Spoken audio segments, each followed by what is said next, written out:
Hi friends, ఈరోజు క్లాస్లో మనం నార్మల్ డిస్ట్రిబ్యూషన్ గురించి తెలుసుకుందాం. సో ఆల్రెడీ బైనామియల్ డిస్ట్రిబ్యూషన్ అయిపోయింది, పాయిసన్ డిస్ట్రిబ్యూషన్ అయిపోయింది, ఇప్పుడు నార్మల్ డిస్ట్రిబ్యూషన్. సో మన ఇందులో ఉన్న కొన్ని కేసెస్ అనేవి చూద్దాం. అందులో ఫస్ట్గా మనకి జెడ్ అనేది x minus mu by sigma. So మనకి జెడ్ అనేది ఫైండ్ అవుట్ చేసినప్పుడు దాని యొక్క వాల్యూ ఎంత, x minus mu by sigma. So case 1 చూద్దాం. సో ఏంటి, if both Z1 and Z2 are positive. So ఇప్పుడు రెండు తీసుకుంటే Z1 వాల్యూ ఒకటి, Z2 వాల్యూ ఒకటి తీసుకుంటే అయితే అది పాజిటివ్ అవ్వాలి, లేదంటే రెండు పాజిటివ్ అవ్వాలి, లేదంటే రెండు నెగిటివ్ అవ్వాలి. అప్పుడు ఇది ఏమవుతుందంటే then probability of x1 less than or equal to x less than or equal to x2 equal to a of Z2 minus a of Z1 అవుతుంది. ఒకవేళ కేస్ 2కి వచ్చేసరికి ఏంటి, ఇప్పుడు ఏంటి, ఇక్కడ రెండు పాజిటివ్ అవ్వాలి, లేదంటే రెండు నెగిటివ్ అవ్వాలి. లేదు, ఒకటి నెగిటివ్ ఒకటి పాజిటివ్, ఒకటి నెగిటివ్ అయితే అప్పుడు ఏ ఫార్ములా యూజ్ చేయాలంటే a of Z2 plus a of Z1 అనేది యూజ్ చేయాలి. ఓకేనా. సో ఒకటి నెగిటివ్ ఒకటి పాజిటివ్ ఉంటే ఇది, రెండు పాజిటివ్ రెండు నెగిటివ్ ఉంటే ఇది యూజ్ చేస్తాం. అదేవిధంగా ఇక్కడ కేసులో వచ్చేసరికి ఏంటి, ఇఫ్ Z1 అనేది ఎప్పుడైతే మనకి Z1 అనేది గ్రేటర్ దెన్ 0 ఉంటుందో అప్పుడు probability of Z greater than Z1 equal to 0.5 minus a of Z1. అదేవిధంగా కేస్ 4 ఏంటి, ఎప్పుడైతే less than or equal to 0 ఉంటుందో అప్పుడు ప్రాబిలిటీ ఆఫ్ Z అనేది గ్రేటర్ దెన్ Z1, అప్పుడు 0.5 ప్లస్ a ఆఫ్ Z1. ఇక్కడ కేస్ 5కి వచ్చేసరికి ఏంటంటే టు ఫైండ్. సో ఇక్కడ ఏంటి, లోపల ప్రాబబిలిటీ, సో ఇది గ్రేటర్ దెన్ అయినా లెస్ దెన్ అయినా ప్రాబబిలిటీ దేనికి ఫైండ్ అవుట్ చేస్తున్నాం, గ్రేటర్ దెన్కి ఫైండ్ అవుట్ చేస్తున్నాం. ఇక్కడ ఏంటి, ఇది గ్రేటర్ దెన్ అయితే ఏంటి 1 మైనస్ p జెడ్ ఏంటి 1 మైనస్, ఆల్రెడీ మనం గ్రేటర్ దెన్ యొక్క ప్రాబబిలిటీ అనేది ఫైండ్ అవుట్ చేస్తాం. సో దాన్ని 1లో నుండి మైనస్ చేస్తాం. అదేవిధంగా ఇక్కడ ఒకవేళ గ్రేటర్ దెన్ 0 అయితే అప్పుడు ఏంటి, సో 1 మైనస్ p అదే 1 మైనస్ ప్రాబిలిటీ ఆఫ్ Z అనేది ఏంటి greater than Z1, 1 minus p. So ఏంటి probability of Z greater than Z1 యొక్క ఫార్ములా ఏంటి 0.5 minus a of Z1. So value అనేది ఫైండ్ అవుట్ చేస్తాం. సో ఇది మొత్తం ఎంత అవుతుంది మనకి, అప్పుడు 0.5 plus a of Z1. Case 5లోనే రోమన్ 2 వచ్చేసరికి if Z1 less than or equal to 0 then p of Z less than Z1 equal to 1 minus p of Z greater than Z1. So ఇక్కడ ఏంటి 1 minus p of Z greater than Z1. So Z greater than Z1 value ఇక్కడ మనకి ఎంత వచ్చింది 0.5 plus a of Z1. So అదే value ఇక్కడ substitute చేస్తాం. So 1 minus 0.5 అంటే 0.5. So minus into plus minus ఏమవుతుంది ఇక్కడ a of, so 1 into so a of Z1. ఓకేనా. సో టోటల్గా వచ్చేసరికి Z1 less than or equal to 0 యొక్క ఫార్ములా ఏంటి 0.5 minus area of Z1. So ఇది వచ్చేసరికి 0.5 plus area of Z1. So ఈ కేస్ 5 కూడా మనకి ఏంటి ఫార్ములాస్, ఈ ఫార్ములాస్ అనేవి కేస్ 5 కూడా మనకి గుర్తుండాలి.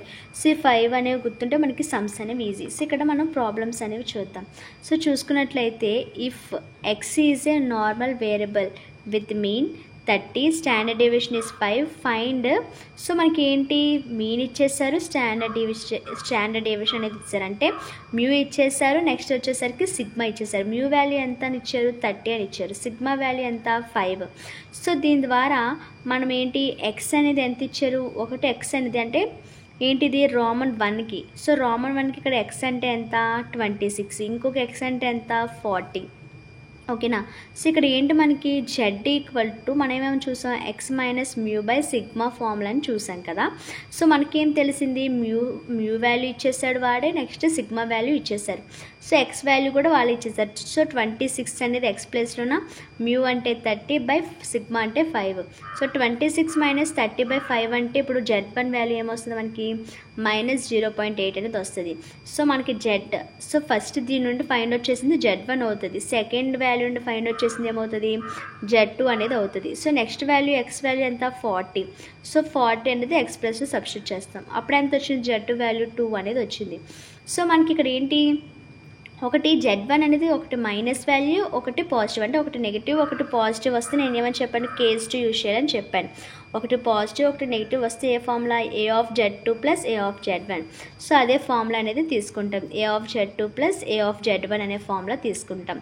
తీసుకున్న తర్వాత మనకు కొన్ని టేబుల్ వాల్యూస్ అనేవి చూడాలి. సో Z2 వాల్యూ ఎంత 2, సో Z1 వాల్యూ ఎంత -0.8. సో ఏ ఆఫ్ 2 అంటే ఏంటి, area of 2, area of, so ఇక్కడ మైనస్ అని, సో మనకి నార్మల్గా ఏరియాస్ అనేవి మైనస్లో ఉండవు, పాజిటివ్లోనే ఉంటాయి.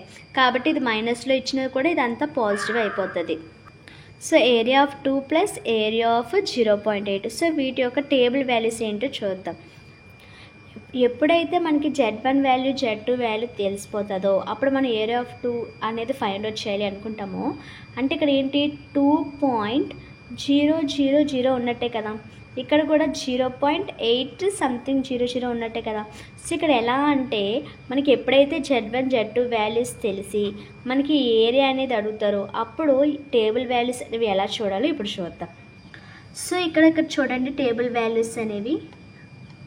సో మనకి tables of areas beneath the normal curve అని ఉంటుంది మనకి గూగుల్లో కొడితే. సో ఆ టేబుల్ వాల్యూస్ అనేవి చూసుకోండి. సో ఇక్కడ ఏంటి మనకి 2.00 అనుకున్నాం, అంటే 2 వాల్యూ అంటే 2.0 కదా. సో ఇక్కడ చూసుకున్నట్లయితే వర్టికల్ లైన్లో కొన్ని వాల్యూస్ అనేవి కనబడుతున్నాయి. అక్కడ మనకేం కావాలి 2. సో మనకి 2 వాల్యూ అనేది కావాలి. సో అక్కడ 2.0, అదేవిధంగా హారిజాంటల్గా కొన్ని వాల్యూస్ ఇచ్చారు. సో ఏంటి మనకి 2.1 కానీ 2.2 కానీ ఏమైనా ఉన్నాయా, లేవు, ఓన్లీ 2 ఉంది. సో ఆ 2ని మనం ఎలా రాసుకుంటున్నాం 2.00. సో ఇక్కడ 00 పాయింట్ తర్వాత ఏంటి ఉన్నాయి, ఇక్కడ 00 ఉంది. అంటే సో ఈ ఫస్ట్ లైన్లోన వర్టికల్గా మనం ఎక్కడ చూస్తున్నాం 2.0 దగ్గర చూస్తున్నాం. సో వాల్యూ ఎంత పాయింట్ అంటే ఏంటి 0.4772. సో ఇదే వాల్యూని మనం ఇక్కడ వేసుకుందాం. సో 0.4772ని ఇక్కడ వేసుకున్నాం. అదేవిధంగా ఇక్కడ 0.8ని కూడా చూద్దాం.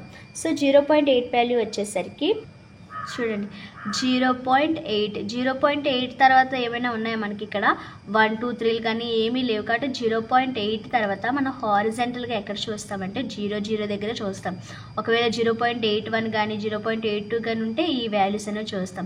ఇక్కడ ఓన్లీ 0.8 అడుగుతున్నారు కాబట్టి ఇక్కడ సో ఈ 00 దగ్గర వర్టికల్గా 0.8 అనేది చూస్తాం. సో ఎంత వాల్యూ ఉంది 0.2881 అనేది మనకి ఇక్కడ ఉందన్నమాట.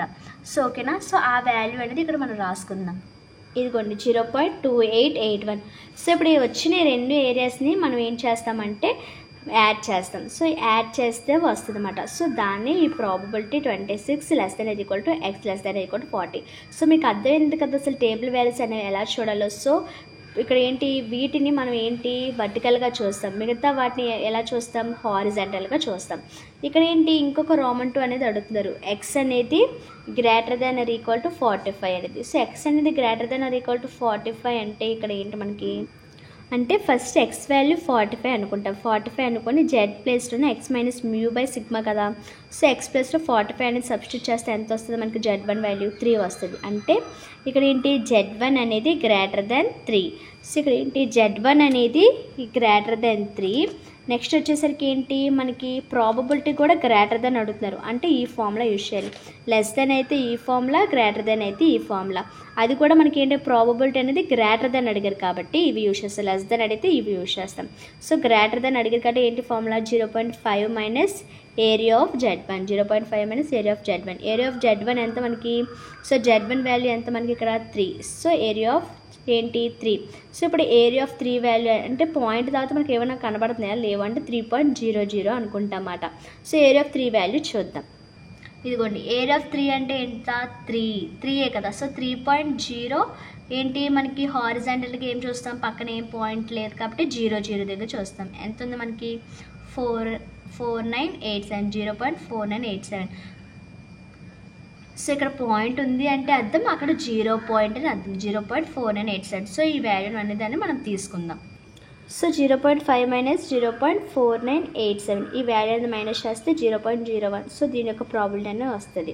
సో ఇదేంటి, ఇది ఇదేంటి నార్మల్ డిస్ట్రిబ్యూషన్. సో ఇందులోనే ఇంకొక క్వశ్చన్ అనేది ఇంకొక నార్మల్ మెథడ్ అనేది చూద్దాం.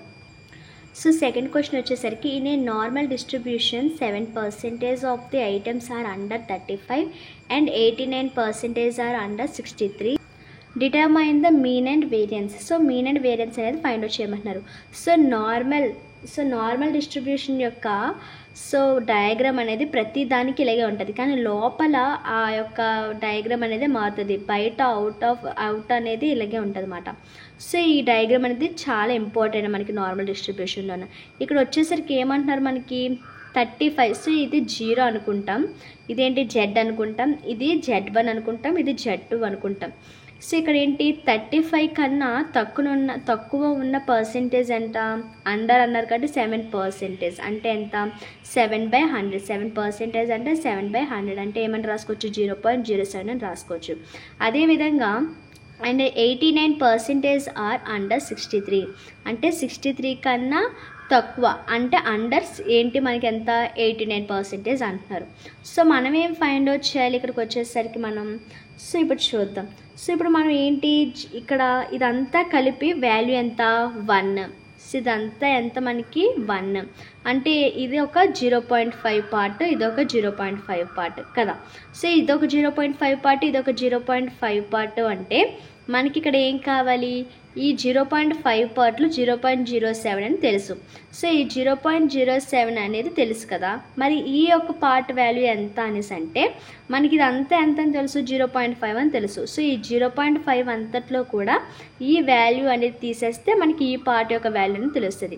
సో 0.5 మైనస్ 0.07 అంటే ఎంత 0.43. సో ఈ వాల్యూ ఎంత మనకి 0.43. అదేవిధంగా మనకి 89% అంటే దీనికన్నా తక్కువ ఇదంతా ఎంత అంట, ఇదంతా కూడా 89% అంట, అంటే 0.89% అంట. సో ఇదంతా 0.89% అయితే మరి దీని యొక్క వాల్యూ ఎంత మనకి. సో దీని యొక్క వాల్యూ వచ్చేసరికి కావాలంటే సో ఏంటి 1 మైనస్ ఇదంతా 1 కదా. సో ఇదంతా 1 అయితే ఇందులోనే ఇదంతా 0.89.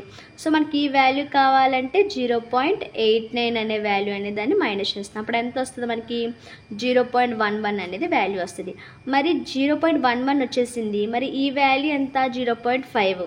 సో ఈ వాల్యూలో నుండి మనకి ఈ వాల్యూ అనేదాన్ని తీసేస్తే మనకి ఏ వాల్యూ వస్తుంది, ఈ పార్ట్ యొక్క వాల్యూ వస్తుంది. సో ఇదంతా కలిపి 1 మనకి ఈ వాల్యూ ఇచ్చాడు. నెక్స్ట్ మనకి ఈ వాల్యూ కావాలంటే 0.5 నుండి ఈ వాల్యూ తీసేస్తే ఈ వాల్యూ వస్తుంది. అదేవిధంగా ఈ వాల్యూ అంతటి వాల్యూ ఇచ్చాడు, ఈ పార్ట్ అంతటి వాల్యూ ఇచ్చాడు, దీని వాల్యూ ఇవ్వలేదు. సో అప్పుడు ఈ 1లో నుండి ఇదంతా తీసేస్తే ఈ వాల్యూ వస్తుంది. అదేవిధంగా ఈ పార్ట్ సో 0.5 అంటే ఈ పార్ట్ తెలుసు, ఈ పార్ట్ తెలుసు. సో 0.5 నుండి 0.11 తీసేస్తే 0.39 అనేది వస్తుంది. సో ఇక్కడ Z = సో అదేవిధంగా మనకి ఇక్కడ ఏంటంటే Z = 0.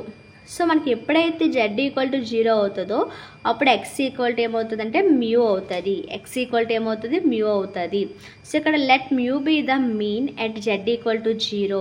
సో మ్యూ అనేది మీన్ అండ్ ఏంటి sigma be the standard deviation of the normal curve. 7% of the items are under 35 means the area to the left ordinate X = 35. So ఇక్కడ ఏంటి X less than 35, అలాగే X less than 63 = 0.89.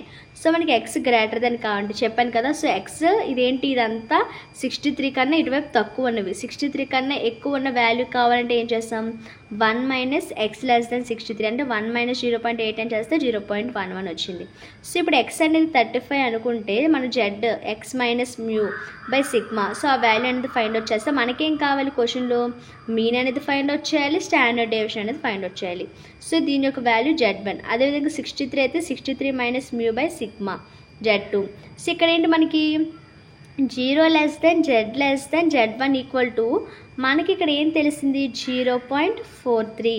0.43 ఇక్కడ మనకి ఏంటి ఈ part యొక్క value 0.43 ఈ part యొక్క వాల్యూ. సో ఓకే కదా. అంటే సో ఇక్కడ ఏంటి 0.43 మనకేం తెలిసిపోయింది. సో మనకి ఏరియా యొక్క వాల్యూ అనేది తెలిసిపోయింది, కానీ మనకి Z1 యొక్క వాల్యూ తెలియలేదు. ఎందుకు మ్యూ సిగ్మా వాల్యూస్ తెలియవు కాబట్టి మనకి Z1 వాల్యూ తెలియదు, కానీ మనకేం తెలుసు ఏరియా యొక్క వాల్యూ తెలుసు. మనకి ఇందాక ఏంటి తెలుసు, మనకి ఇందాక వచ్చేసరికి Z1 వాల్యూ తెలుసు, Z2 వాల్యూ తెలుసు కాబట్టి ఏరియా వాల్యూ తెలియదు కాబట్టి Z1 Z2 ద్వారా వర్టికల్ వాల్యూస్ హారిజాంటల్ వాల్యూస్ టేబుల్లో చూసి మనం ఏరియా యొక్క వాల్యూ అనేది ఫైండ్ అవుట్ చేస్తాం. కానీ ఇక్కడ ఈ క్వశ్చన్లో వచ్చేసరికి ఏంటంటే మనకి Z1 వాల్యూ తెలియదు, ఇక్కడికి వచ్చేసరికి Z2 వాల్యూ తెలియదు, కానీ మనకి ఏరియా వాల్యూ తెలుసు 0.43 అనేది. సో ఇలాంటప్పుడు టేబుల్ వాల్యూస్ ఎలా చూడాలో తెలుసుకుందాం. సో ఇచ్చే టేబుల్లో మనం ఇప్పటివరకు ఏం చేస్తాం, మనకి Z1 Z2 వాల్యూస్ తెలుసు కాబట్టి హారిజాంటల్గా వెర్టికల్గా చూసుకున్నాం. ఇప్పుడేం తెలుసు, ఏరియా వాల్యూ తెలుసు. సో ఏరియా అంటే మనం ఇప్పుడు ఈ వర్టికల్గా హారిజాంటల్గా చూడకూడదు, మరి ఎక్కడ చూడాలి అంటే ఈ టేబుల్లో ఉన్న ఈ మిడిల్. సో ఇప్పుడు మనం ఇదంతటిని వెతకాలి. సో వెతకాలి ఎంత, మనకి 0.43 అనేది ఉంది. సో ఎక్కడైతే 0.430 అనేది ఉంటుందో అప్పుడు అది అనేది దీని యొక్క ఏమవుతుంది, Z1 వాల్యూ అనేది అవుతుంది. సో ఇప్పుడు చూద్దాం. సో ఇదేంటి ఇక్కడ మనకి ఎక్కడైనా ఇదేంటి 0.0. సో 0.43 అంటే ఇదేంటి, ఇది 2, ఇది 3, నెక్స్ట్ 4 అంటే ఈ 4. సో ఈ సిరీస్లో ఉంటాయన్నమాట. సో సిరీస్ కూడా మీరు వెతుక్కోండి. సో ఇదేంటి 4-1, ఇది 4-3, మనకేం కావాలి 0.430 కావాలి. So 430, 427 and 4292. సో ఇక్కడ వచ్చేసరి చూడండి 4306 ఉంది. సో 43 పక్కన 0 ఉండాలి, లేదు నాకు అసలు అక్కడ 43 పక్కన 0 అనేది కనబడలేదు నాకు. ఎక్కడ 4th. సో ఇక్కడ ఎన్ని ఉన్నాయి, 1 2 3 4 ప్లేసెస్ అనేవి ఉన్నాయి. సో మీకు ఒకవేళ థర్డ్ ప్లేస్లో కానీ 0 కనబడకపోతే, ఒకవేళ వాల్యూ అనేది ఏమైనా ఉంటే మీరు ఇక్కడ 4 ప్లేస్లో 0 ఉన్నా కూడా మీరు ఆ వాల్యూ అనేది తీసుకోవచ్చు. మీకు ఇంకొక ఆప్షన్ ఏదీ లేదు, ఓన్లీ అక్కడ మాత్రమే 4th ప్లేస్లో 0 ఉంది, థర్డ్ ప్లేస్లో ఎక్కడ 0 లేదంటే మీరు ఆ వాల్యూ అనేది తీసుకోవచ్చు. కానీ ఇక్కడ మనకి ఏంటి 43 పక్కనే మనకి 0 ఉంది కాబట్టి మనం ఈ వాల్యూనే తీసుకోవాలి. సో దీని వర్టికల్గా మనకి వాల్యూ ఎంత, 1.4. మరి హారిజాంటల్గా వాల్యూ ఎంత చూద్దాం. హారిజాంటల్గా వాల్యూ ఎంత మనకి ఇక్కడ 0.8. సో అంటే ఏంటి ఇక్కడ 1.48. సో 1.48 దగ్గర మనకి ఏరియా అనేది ఉంది. సో దీని యొక్క మనకి ఏంటి Z1 వాల్యూ ఎంత, 1.48. సో Z1 కింద మనం ఆ వాల్యూని వేసుకుంటాం. అదేవిధంగా Z2 వాల్యూ కూడా ఫైండ్ అవుట్ చేస్తాం. అప్పుడు మనకి ఎంత వస్తుంది, 1.23 వస్తుంది. సో ఇక్కడ మనం ఏంటి 35 అనేది లెస్ దెన్ అంటున్నాం కాబట్టి మ్యూ వాల్యూ ఇక్కడ ఏంటి, మ్యూ అనేది ఏంటి వస్తుంది అంటే 35 కన్నా చిన్న వాల్యూ వస్తుంది. సో 35 కన్నా చిన్న వాల్యూ అయితే అప్పుడు ఇక్కడ ఏంటి మైనస్ అంటే, సో ఇక్కడ ఏంటి 35 కన్నా అంటే చిన్న వాల్యూలో నుండి పెద్ద వాల్యూ తీస్తే మనకేంటి మైనస్. సో ఇప్పుడు 35 మైనస్ ఉంది. సో 35 మైనస్ 25 ఉంది. సారీ లెస్ దెన్ కాదు, గ్రేటర్ దెన్ తీసుకోవాలంటే ఇక్కడ ఎంత తీసుకోవాలి, 45 అనుకుందాం. సో 45 తీసుకుంటే మ్యూ అనేది 35 కన్నా పెద్ద వాల్యూ అయితే ఇప్పుడు ఏమవుతుంది, మైనస్లో వస్తుంది, అంటే -10 అనేది వస్తుంది. అంటే ఇక్కడ ఏంటి Z1 అనేది మైనస్లో వస్తుంది. అదే విధంగా ఇక్కడ చూసుకున్నట్టయితే 63 కన్నా, అంటే ఇక్కడ చూసారా 35 కన్నా పెద్దవి ఇవన్నీ. అదేవిధంగా ఇక్కడ 63 కన్నా చిన్నది రావాలి, 63 కన్నా చిన్నది. సో 63 కన్నా చిన్నది తీసుకుంటే ఏమవుతుంది అంటే 63 మైనస్ 45 తీసుకుంటే అప్పుడు పెద్దది ప్లస్ గుర్తు కాబట్టి మనకి ప్లస్లో వాల్యూస్ అనేవి వస్తుంది, అంటే ప్లస్ Z2 వస్తుంది. ఇక్కడ ఏమొస్తుంది, మైనస్ Z1 వస్తుంది. సో అంటే మనకు వచ్చిన Z1 అనేది ఏమవుతుంది, మైనస్ అవుతుంది, Z2 అనేది ఏమవుతుంది, ప్లస్ అవుతుంది. సో ఇప్పుడు వచ్చిన దీని ఏంటి 35 minus mu equal by sigma equal to Z1. So Z1 ప్లేస్లో -1.48 వేస్తాం, Z2 ప్లేస్లో 1.23 అనేది వేస్తాం. సో దీని ఈక్వేషన్ 1, దీని ఈక్వేషన్ 2 అనుకుంటాం. సో ఇప్పుడు ఏంటి ఈక్వేషన్ 2 మైనస్ 1 చేస్తాం, అంటే 63 minus mu by sigma minus 35 minus mu by sigma. So 1.23 ఇక్కడ minus into minus plus, so plus 1.48. So ఏంటి ఇక్కడ మనకి సిగ్మాస్ అనేవి ఎల్సిఎం కామన్ కాబట్టి 63 minus mu minus into minus plus. So ఇక్కడ ఈ రెండు వాల్యూ ఎంత 2.71. సో ఇప్పుడు ఏంటి అన్నిటి చేస్తే plus mu minus mu cancel అయిపోతే 63 మైనస్ 35 అంటే 28 by sigma equal to 2.7. So sigma equal to 2.7. So ఇక్కడ ఏంటి 28 బై 2.7 అంటే ఎంత 10.332. అంటే మనకి ఇప్పుడు ఏ వాల్యూ వచ్చింది, స్టాండర్డ్ డేవియేషన్ వాల్యూ వచ్చింది, అంటే సిగ్మా వాల్యూ అనేది వచ్చింది, మనకి సిగ్మా వాల్యూ వచ్చింది. ఇంకా ఏం అడిగారు, మనకి మ్యూ అడిగారు, అవును కదా. సో మనకేం అడిగారు, మ్యూ అడిగారు. మనకి మ్యూను నెక్స్ట్ ఏం అడిగారు, వేరియన్స్ అడిగారు. మనకేమొచ్చింది, స్టాండర్డ్ డేవియేషన్ వచ్చింది. సో ఇప్పుడు స్టాండర్డ్ డేవియేషన్కి వేరియన్స్ కావాలి అంటే ఎలాగా, స్టాండర్డ్ డేవియేషన్ అంటే సిగ్మా కదా. సో వేరియన్స్ అంటే ఏంటి, sigma square. So sigma square కావాలంటే వచ్చిన స్టాండర్డ్ డేవియేషన్కి హోల్ స్క్వేర్ కడితే దాన్ని ఏమంటారంటే వేరియన్స్ అడుగుతారు. మరి ఇంకా ఏం కావాలి, మనకి మీన్ కావాలి. సో మీన్ కావాలంటే సో ఒక ఈక్వేషన్ తీసుకుంటాం, 35 minus mu by sigma equal to minus Z1 కదా. సో ఏంటి, ఇందులో 35 వేస్తాము, మైనస్ మ్యూ, ఈ సిగ్మా అనేది ఇటువైపు పంపించేస్తే ఇంటూ చేస్తుంది. మనకి Z1 వాల్యూ ఎంత, 1.48. అదేవిధంగా సిగ్మా వాల్యూ ఎంత, 10.332. సో ఈ రెండింటిని మల్టిప్లై చేస్తాము. ఈ 35 అనేది ఏం చేస్తాము, అటువైపు తీసుకొచ్చేస్తే మైనస్ చేస్తుంది, మైనస్ మైనస్ క్యాన్సిల్ అయిపోతే మనకి మొత్తానికి వాల్యూ ఎంత వస్తుంది, 50.3 అనేది వస్తుంది. సో ఇది. సో ఒకవేళ ఏరియా అనేది తెలిసి Z1 Z2 తెలియకపోతే టేబుల్ వాల్యూస్ లోపల చూస్తాం. ఒకవేళ మనకి Z1 Z2 తెలిసి ఏరియా తెలియకపోతే అప్పుడు వర్టికల్గా హారిజాంటల్గా టేబుల్ వాల్యూస్ అనేవి చూస్తాం. సో ఇది normal distribution. Thanks for watching.